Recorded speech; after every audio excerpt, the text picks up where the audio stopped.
से दूरभाष से जितनी दूरी तक आवाज़ जा रही है, उन सभी दृश्य अदृश्य आत्माओं के चरणों में सभी मेरा नमन अपने अपने चरणों में स्वीकार करेंगे। मेरे लिए प्रश्न है। मैं प्रश्न के पहले इजाज़त हो तो दो बात मैं कहूँ। बोलिए। अब तक शिव की शिष्यता में मन की बातें होती रही है। साहब ने भी लिखा है दया मांगने के लिए मने मन मनसिक, लेकिन जाने के पूर्व उन्होंने कहा कि वह परमात्मा है, वह ईश्वर है जिसे आपने गुरु बनाया है, और वह मन और बुद्धि से परे है। वह मन और बुद्धि की पकड़ में नहीं है। इसलिए उस गुरु को याद करें दिल से। जब आप दिल की आवाज वहां पहुंचाएंगे तब वह गुरु आपके पास होंगे, क्योंकि वह सूक्ष्माति सूक्ष्म चैतन्य ऊर्जा है और आपका दिल भी वही सूक्ष्म से सूक्ष्म चैतन्य है। उसी दिल के अंदर जो बैठा हुआ महादेव है, उसी को जगाने के लिए तो ही जगह जगह महादेव कहा जाता है। इसलिए मैं अपने प्रश्न पर अब आता हूँ। मेरे लिए प्रश्न आप समझ लीजिए। गुरु गुरु सदगुरु और जगत गुरु में क्या अंतर है? ये गुरु शब्द क्या है? गुरु शब्द जो बना है गु और रू, गु का अर्थ अंधकार, रू का अर्थ प्रकाश, जो अंधकार से प्रकाश की ओर ले जाए। ऐसे हम बोलचाल की भाषा में अपने माता पिता को गुरु कहते हैं, शिक्षक को गुरु कहते हैं, या जीवन के क्षेत्र में किसी काम को जो बताते हैं उसको गुरु मान लेते हैं। वस्तुतः ये सभी गुरु नहीं हैं, ये सभी शिक्षक हैं, शिक्षा दिए हैं। गुरु वह होता है जो अपने शिष्य को जगत के आकर्षण से हटाकर परमात्मा के आकर्षण में ले जाता है। जरा विचार कीजिए, हमारी माँ, हमारे पिता ऐसा नहीं चाहेंगे कि कोई मेरी संतान जो है वह जगत के आकर्षण में न रहे, वह परमात्मा के आकर्षण में जाए। तो गुरु वह है जो जगत के आकर्षण से हटाकर परमात्मा के आकर्षण में ले जाए, इसको गुरु कहते हैं। और गुरु तीन प्रकार के होते हैं, जैसा आपने अभी प्रश्न में ही है। गुरु वह है जो शिष्य को परमात्मा से मिलाने का काम करते हैं। लेकिन ऐसे जो गुरु हुए हैं, ऐसे जो गुरु हैं वह शरीर में है, और शारीरिक गुरु अपने शिष्यों को देखकर, छूकर और बोलकर दीक्षा देते हैं। दीक्षा का अर्थ ही है कि वह अगला जो मेरा शिष्य है वह परमात्मा की ओर चले। साथ ही साथ वह शरीर में है, शरीर उन्हें अच्छा लगता है, तो शरीर में रहने के कारण अपने शिष्य को कोई न कोई बंधन लगा देते हैं। गुरु का काम है अपने शिष्य को बंधन मुक्त करना।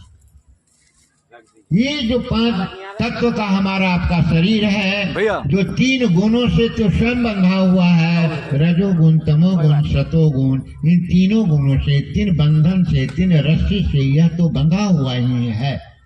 लेकिन ऐसे जो हमारे गुरु हैं वह इन तीन विधियों से अपने शिष्य के अंदर परमात्मा के प्रति चलने का एक चिराग तो जलाते हैं, लेकिन पहुंचाते नहीं हैं।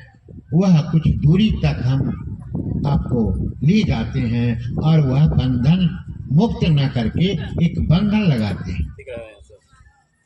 इसके बाद जो है सद्गुरु की बात आती है। सद्गुरु गुरु वह भी हैं, वह उनका काम जो है गुरु का ही होता है, लेकिन थोड़ा अंतर होता है। सद्गुरु जो संसार में आए परमात्मा के माध्यम से, उनके अंदर कुछ अधिक ताकत रहा है, ऊर्जा रहा है। ऐसे सद्गुरु के लिए जो 3 विधा पहले बताया गया वह लागू नहीं है। ऐसे जो सद्गुरु आए वे मात्र अपनी दया से अपने शिष्य के अंदर परमात्मा के प्रति अग्रसर होने के लिए प्रेरित किए, मात्र दया से। ऐसे सद्गुरुओं के पास जाने की जरूरत नहीं पड़ी। उन सद्गुरुओं को अपने शिष्यों को देखने, छूने और बोल कान में बोलने की जरूरत नहीं रही, मात्र उनकी दया हुई और वह शिष्य के अंदर स्वमेव परमात्मा के प्रति आकर्षण पैदा हो गया। लेकिन ऐसे स्वनाम धन्य भी जगत गुरु जो सद्गुरु के रूप में आए, वह शरीर में रहने के कारण उन्होंने भी बंधन लगाए। जितने सद्गुरु आए हैं, जितने हम आप देखेंगे, वे तमाम गुरु कोई न कोई बंधन लगाया, जिसके कारण जगत का एकक प्राणी उनका शिष्य नहीं हुआ। किसी ने कहा मांस मछली छोड़कर आओ, किन्हीं ने कहा ब्रह्मचर्य व्रत का धारण करके आओ। और यह बंगाल की भूमि जो है, यहाँ एक बड़े जो संत आए, इतने बड़े गुरु आए, उन्होंने नारी को मां का स्वरूप दिया। ये तमाम बंधन जो लगाया वह एकक प्राणी के लिए मान्य नहीं हुआ, क्योंकि इसमें बहुत सारी बाधाएं थी। जरा विचार कीजिए कि हर नारी पुरुष के लिए मां का समान हो जाएगा, सृष्टि बंद हो जाएगी। हर आदमी, एकक आदमी यदि मांस खाना छोड़ देगा तो परिस्थितियां, प्रकृति जो है असंतुलित हो जाएगी, संतुलित नहीं रह पाएगी।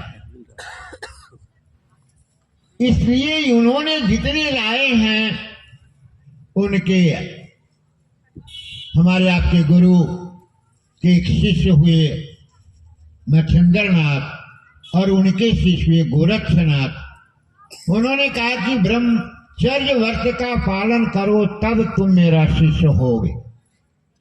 जरा विचार किया जाए, हर नर और नारी यदि ब्रह्मचर्य व्रत का धारण कर ले तो स्थितियां बिगड़ जाए।